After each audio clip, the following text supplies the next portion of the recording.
Bobby Wine Kyagulanyi Ssentamu naye amaze okutuuka okwetaba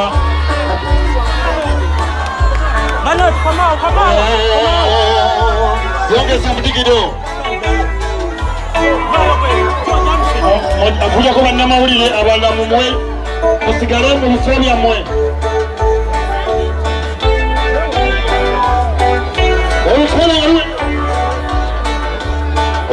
Olutalo nga luwedde tuliyambale ngule tuliyambale ngule tuliyambale ngule emikono ogulumena tuliyambale ngule o Yerusalemu empya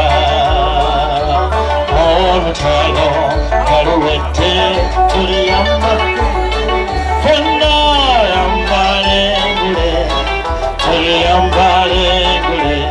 olutalo kaluwedde tuliyambale ngule o Yerusalemu empya tugemu tuliyambala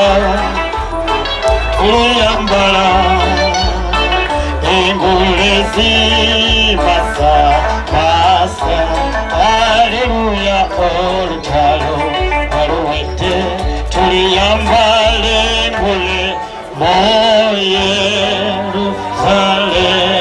Angels of Prophecy! Give for power! Give for power! No power! Tunabitegeera kansoke tuleze embeera eno basabo ne banyabo atale munnamawulire nja kusaba oveewo ate ne bannamawulire abali mu maaso nja basaba mutuwe space. Sebo His Excellency Bobby Wine Kyagulanyi Ssentamu atwagala okwaniriza ennakawuka mu kikubira engadde z'amaanyi ekyo.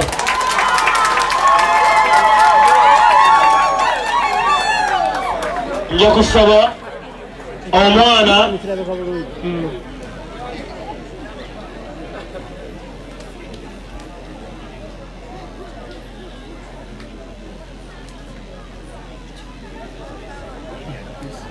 abasaba ne bannyabo nja basaba twewe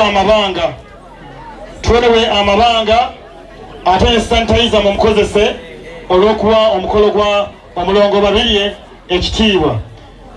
Nja kusaba twali tukyawulira obubaka okuva eri Bishop Balagadde Ssekadde ng'atosa obubaka bwe obw'okusaasira. Your Excellency, tusanyuse okulaba nga ab'endiga be bayimiridde wano be boogera, mmanyi nga be bamaama be bakojja, twesiimye okulaba era oli watuufu ojja kuyonka.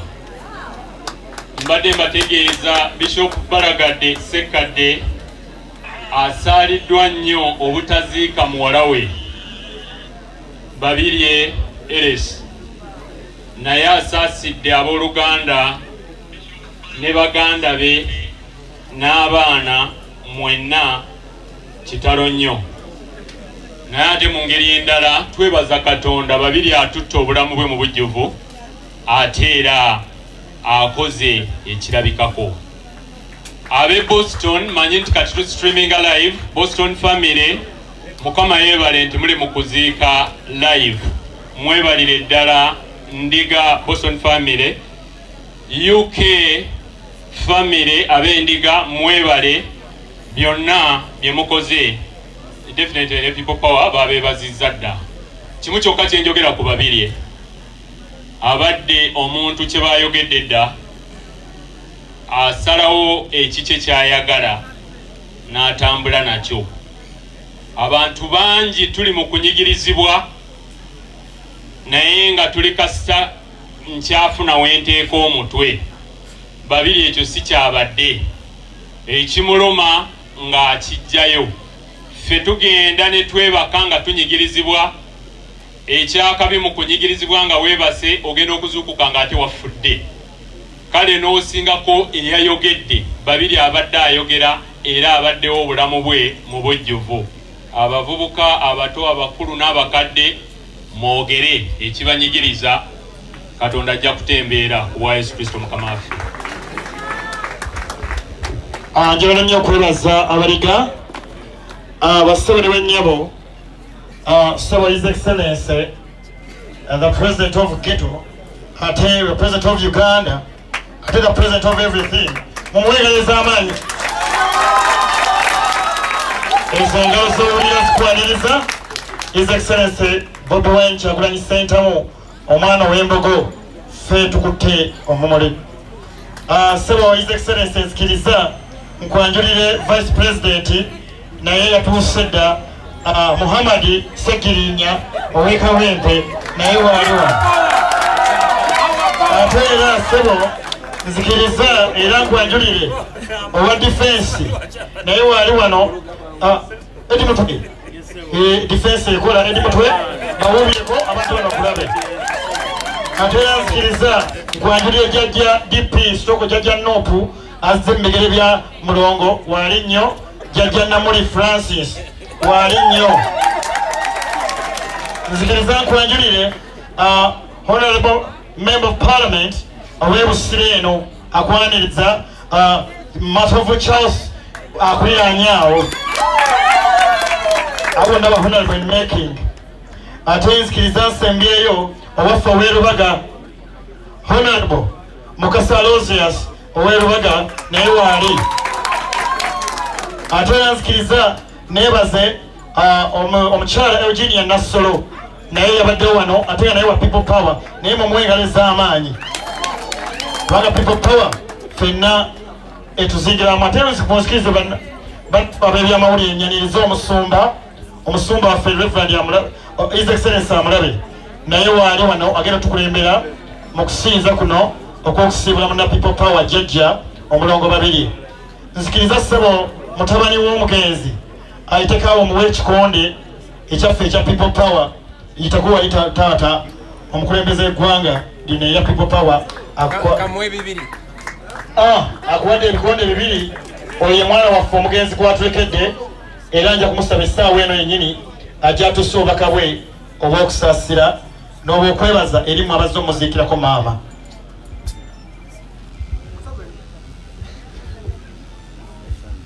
Nange nsanyusa nnyo okubalaba olw'omukolo guno ogwa maama nze mutabani we gwalese. Nansabye okuyita ku Majo abeewo nga njogera. Majo oluwa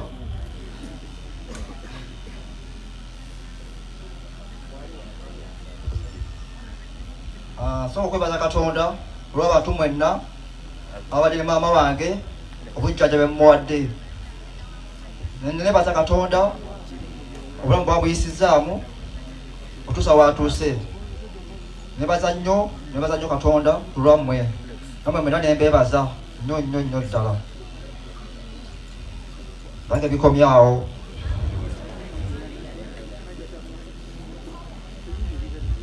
Balamusiza nnyo bakungubazi bannaffe mwenna. Tubasanyukidde okujja okusiibula mukwano gwaffe omulungi omulongo Els Babirye. Sijja kwogera bingi nnyo naye mulongo abadde mukwano gwaffe nnyo. Mulongo abadde mukkiriza, mulongo abadde wa kisa, mulongo abadde mukkiriza nnyo kyennyinza okugamba. Naye era finally mulongo yakkiriza kyayagala Bobi Wine era yasalawo era n'agamba tuliyambala engule era nga tujja gyambala mu linnya lya Yesu.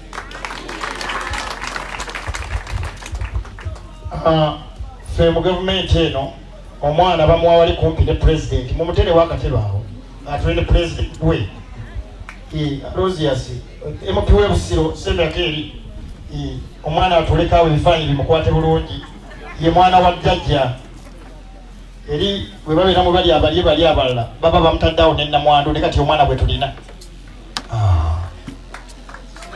mumuwengalo ez'amaanyi ekintu akikubye. Bassebo ne bennyabo mukkirize omukulu w'olujja gwe gy'osooka okwogera embeera ate naba gitwala eri mu bannabyabufuzi. Kyangu oyanize His Excellency Bobi Wine Sentamu ku kyalo kino ate n'okwaniriza abakungubazi abazze okuziikirako omwana.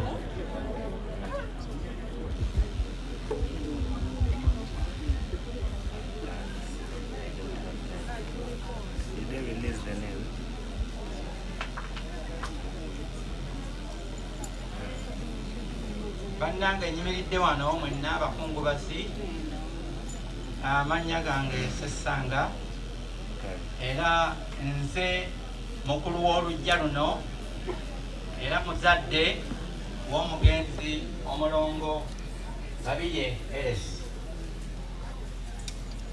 Nyaniriza era nga nsanyukira abakungubazi mwenna abazze wano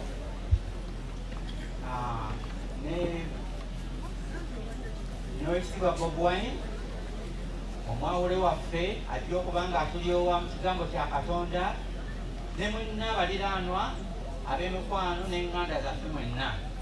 Tubaaniriza okuwa ekitiibwa oluggya luno olwa Yokaana Mukasa era nga nze ndukulira era ng'omuzadde w'omugenzi Eresi Babirye atuvudde ku maaso. Nja kwogera ebigambo bitono nnyo ku bulamu bwa Eresi Babirye. Babirye yali munnabuddo. Babirye yatandika emisomo gye mu Nassale, ebibiina ebyo eby'abaana ebisookera ddala ku luguudo olwo luyitibwa Musajja Alumbwa, we lugikukira mu Kasitenseni waggulu awo, lusalemu ku sayidi emu lugende mu Kisenyi ne ku Lubiri ne ku Social Center. We yatandikira emisomo gye awo nga bagiyita kiraabu y'abannabuddo. Kaakati mumukubireko omulongo olw'okuba yali munnabuddo. Abasinga ebuddo bagendayo mu siniya, ye yagendayo mu Nassale. Bwe yavaawo neyeyongera kibiina ekisooka, ekyokubiri, ekyokusatu, ekyokunene, ekyokutaano n'abisomera esinga eyo owa jjajjaawe Ennabutiti ebukuya. Kakati twebaza nnyo Katonda olw'emyaka ekirabo eky'emyaka 75 gyawadde omulongo Babirye. Babirye abadde omuntu omusanyufu nnyo, atamanyi nti talina mmere, talina ssente, talina ntambula, ate nga tasabiriza, naye nga buli kiseera aba musanyufu. Nze gwe mulaba ano ndi mubuulizi wa njiri, naye Babirye alaze ebintu bingi nnyo eby'obwa Katonda. Bayibuli etugamba nti temweraliikiriranga mu kintu kyonna. Oluusi tusoberwa, oluusi obeera n'embeera n'oga nti ekintu kino kyenneeraliikiriza. Babirye teyeeraliikirangako, ng'alinga yatalina bizibu nti oba alina ssente zonna oba alina transport yenna, bw'aba talina transport ng'atambuza tootu ng'atuuka gy'alaga. Kale Babirye atwewunyisizza nnyo. Babirye abadde wa kisa nnyo. Oyinza omuwa ssente nnyingi nti oba akolemu kintu, ogenda okuwulira nga yazigabidde mikwano gye, tasigazzaawo bw'atyo. Babirye nga muntu mugabi.